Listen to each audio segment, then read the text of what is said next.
नाची सावली येई धावणी स्मरताची पंढरपुरी जे भीमातटी उठा उठा साधू संत साधा आपुलाले हित जाईल हा नर देह मग कैचा भगवंत। उठा उठा साधू संत साधा आपुले हित जाईल हा नर देह मग कैचा हा भगवंत।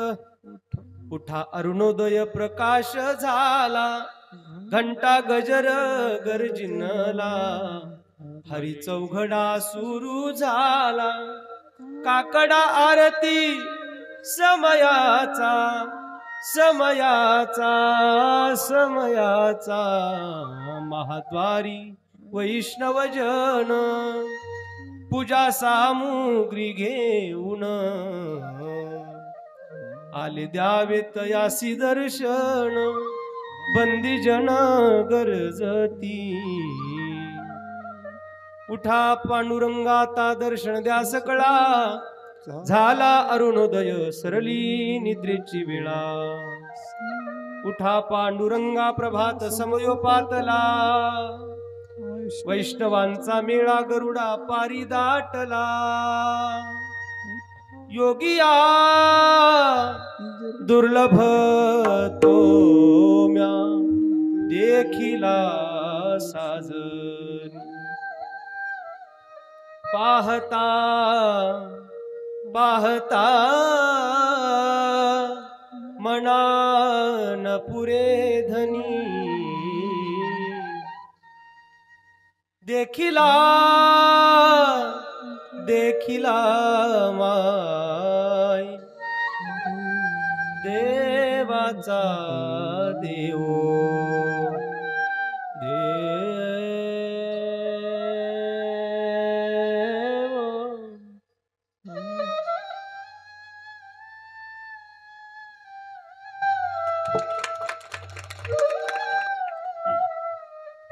आणि असा वारकऱ्याचा सुंदर काकडा पहाटे सुरू असतो आणि मग गावातले लोक म्हणतात अरे वरची भोंगी बंद करा। त्यांना माहितीच नाही काकडा म्हणजे काय असतं। What is the meaning of a काकडा। जगण्याची कला आहे महाराज काकडा। ज्याला आपल्या जीवनाला उद्धाराच्या दिशेने प्रवृत्त करायचं असेल त्याने काकडा नीट बघा। काकडा आणि हरिपाठ ही वारकऱ्याची संध्या आहे। विठाला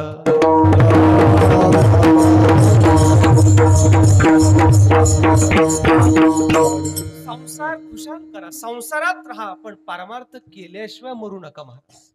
तुका म्हणे करा सेवा आले जीवावरी तरी। भजन कीर्तन चांगलं ऐकावं नाही वाटत आम्हाला पण बळजबरीने ऐका।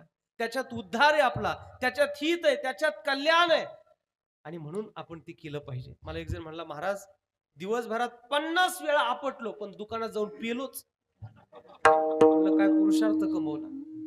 100 वेळा आपटायला पाहिजे होता पण सासवडच्या घाटात माऊलींच्या रथाला जाऊन शिवून यायला पाहिजे होतं। हा पुरुषार्थ असता। जीवन किती चुकलोय आपण याच्याकडे जरा पाहत चला। अतिशय कमी वेळ आहे कमी क्षण आहे आपल्या हातामध्ये मिळालेल्या आयुष्याचं सोनं करायचंय याचा उद्धार करून घ्यायचंय आम्हाला। माणूस काय सामान्य नाही महाराज मोक्षाच्या अधिकारी होत आपण आणि कुठं आपण विषय सुखांमध्ये व्यसनांमध्ये मस्तीमध्ये निघालोय। स्वतःला अंतर्मुख होऊन पहा संसारात राहा पण परमार्थ केल्याशिवाय राहू नका।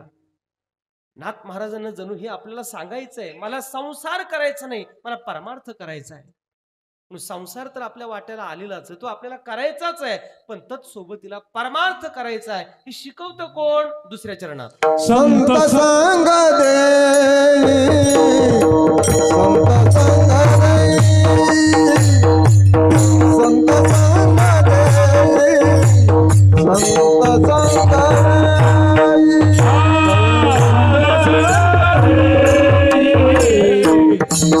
संग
परमार्थ कसा केला पाहिजे, परमार्थाची व्यवस्था नेमकी कशी आहे हे शिकवतं कोण तुम्हाला?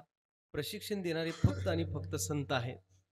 म्हणून साधूच्या सहवासात आपल्याला जीवनाला कशा पद्धतीने निवडावं याचं मार्गदर्शन संत आम्हाला करतात. म्हणून संत संग देई, संत संग देई अनेक प्रवाही घालू नको. साधूच्या सहवासामध्ये जर आपण आलो का साधू आमच्या जीवनाचं उत्थान केल्याशिवाय राहत नाहीत. म्हणून संत संग देई. जगात संघ अनेक आहेत, चॉईस तुमची आहे, निवड तुम्ही करा कोणत्या प्रवाहात जायचंय. आपल्या जीवनाचं जर अधपतन करायचं असेल तर मग विषयाची संगती करा, व्यसनाची संगती करा. पण जर आम्हाला उद्धार करून घ्यायचा असेल तर मग मात्र साधूच्या संगतीत आपण आलो पाहिजे. म्हणून संत संग दे. नारदांचा क्षणभराचा सहवास पण वाल्या कोळ्यांना वाल्मिकी ऋषी बनवतो.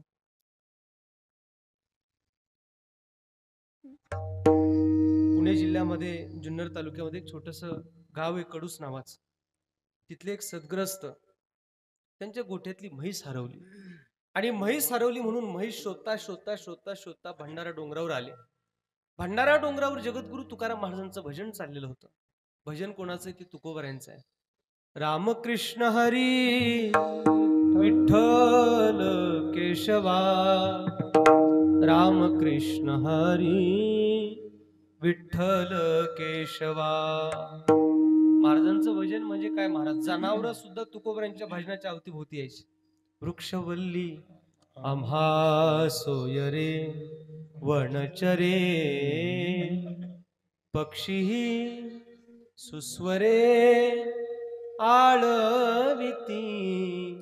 वृक्षवल्ली आम्हा सोयरे वनचरे, हरिकथा. खरं म्हणजे आज तुमच्यामुळे मला असं वाटतं माझं बोलूच नाही असं वाटायला लागलं. मला तुमचंच ऐकण्याची इच्छा व्हायला लागली. इतकं गोड खरं म्हणजे बासरी वाजवतात अक्षय महाराज. त्यांच्या नावात अक्षय असल्यामुळे त्यांची बासरी सुद्धा अक्षय आहे. आणि कथा पण बासरीवाल्याची चालली. सांगणारे भगवान श्री गणेश महाराज पुढे बसलेत, त्यामुळे बासरी सुंदर ऐकायला मिळणारच आहे. हत्तलवाडीच्या ग्रामस्थांचं भाग्य महाराज, एवढा गोड पर्वकाळ तुम्ही सगळा अनुभवत आहात, हे भाग्याशिवाय होत नाही. तुकोबऱ्यांचं भजन असं होतं महाराज, जनावरांनी सुद्धा प्रेम करावं. आणि तेवढ्यात ते सद्ग्रस्त तिथं आले. महाराज भजन थांबवा. तुकोबऱ्यांचं भजन थांबलं. का रे बाबा का थांबवलं? काही नाही म्हणले महाराज, पोटात अन्नाचं कण नाही, 3 दिवस झाले. म्हैस शोधण्याकरता आलोय, म्हैस सापडत नाही. माझी म्हैस कुठे तेवढं जरा सांगा. तुकाराम महाराजांनी डोक्यावर हात मारून घेतला. 8 पिढ्याची श्रीमंती सावकारकी जाळून पोळून भाजून आलोय भंडाऱ्यावर. इथं आलोय देवासाठी आणि हे विचारतात म्हैस बघितली का? तुकोबराय म्हणले बाबा आता या क्षणी जर तू मला विचारलं तर मी तुला देव सांगू शकतो, म्हैस काय विचारतो? नाही महाराज, मला तुमचा देव नको, म्हैस पाहिजे. बॅड लक असतो कधी कधी. मला म्हैस पाहिजे, देव नको. अरे भल्या माणसा, अरे देव सांगू शकतो. देव देव पहावया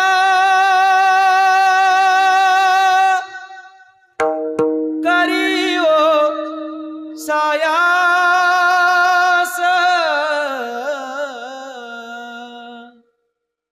देव पहावया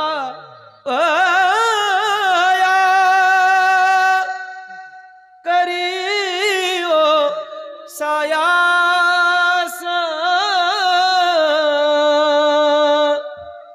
न धरिये आस नाशिवंत.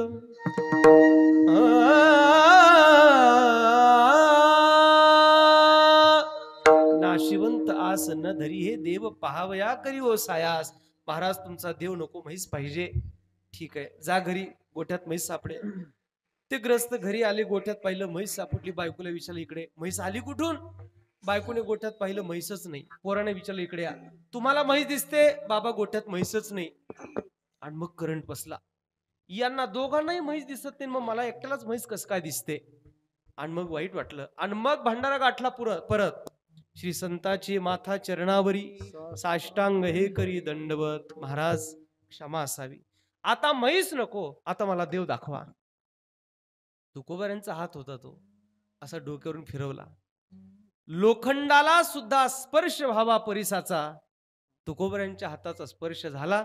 आणि ते ग्रहस्थ 14 टाळकऱ्यांपैकी एक ग्रहस्थ ते टाळकरी झाले. गंगाराम बुवा मवाळ त्या साधूचं नाव आहे. विठोबा रखुमाई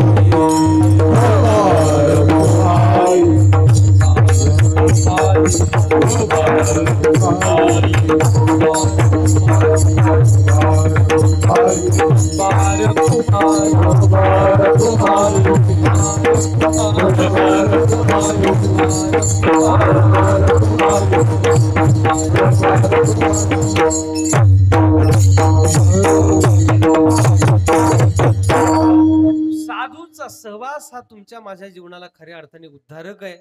आणि म्हणून संत संग देई, संत संग देई. प्रवाहात जगात अनेक आहेत, आपण ठरवा कोणाच्या प्रवाहात जायचंय.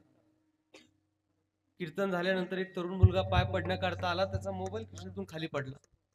त्याचा स्क्रीन ओपन झाला, मी पाहिलं तर त्याच्यावर एका नटीचा फोटो होता. मी बघितलं आणि त्याला विचारलं, दादा कोण आहे? तो मला म्हणला, महाराज तुम्हाला माहित नाही?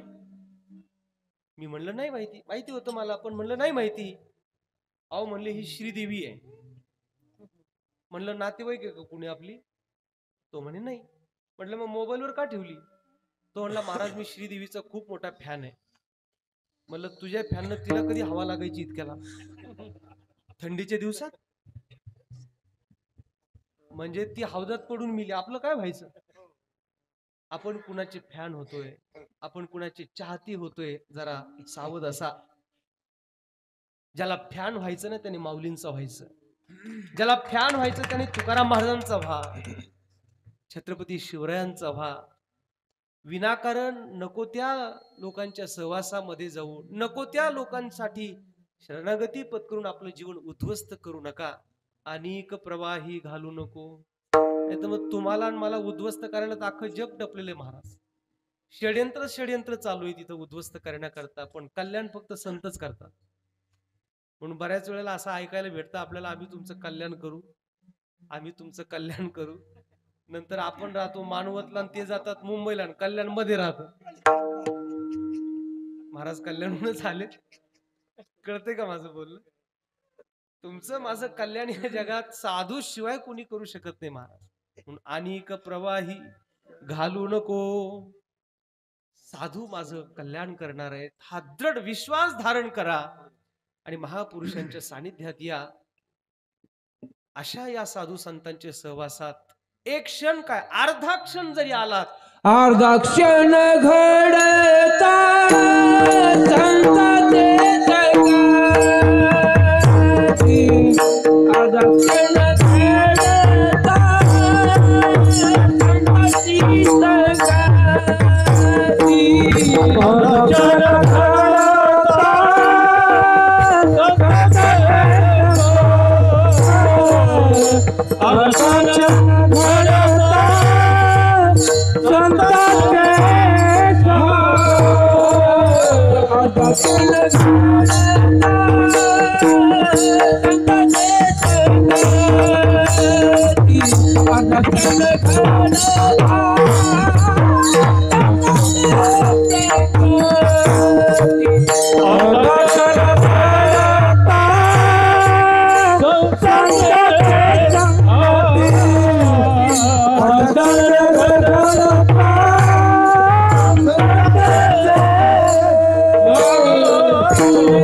Oh,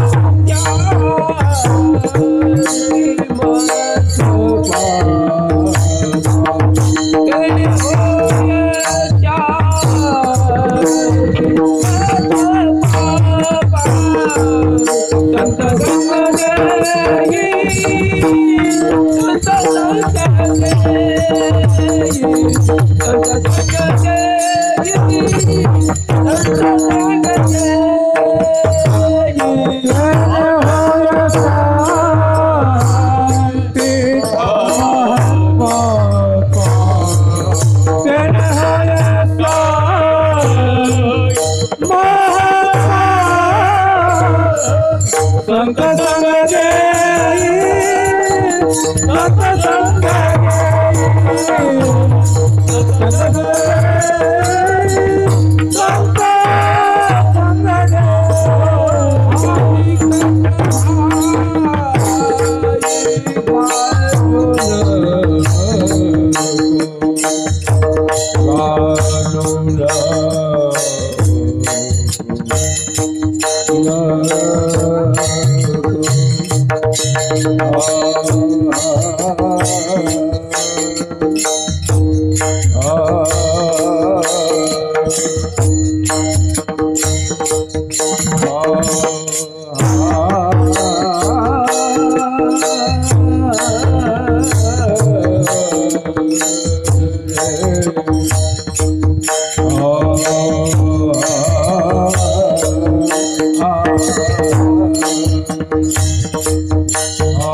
संत संग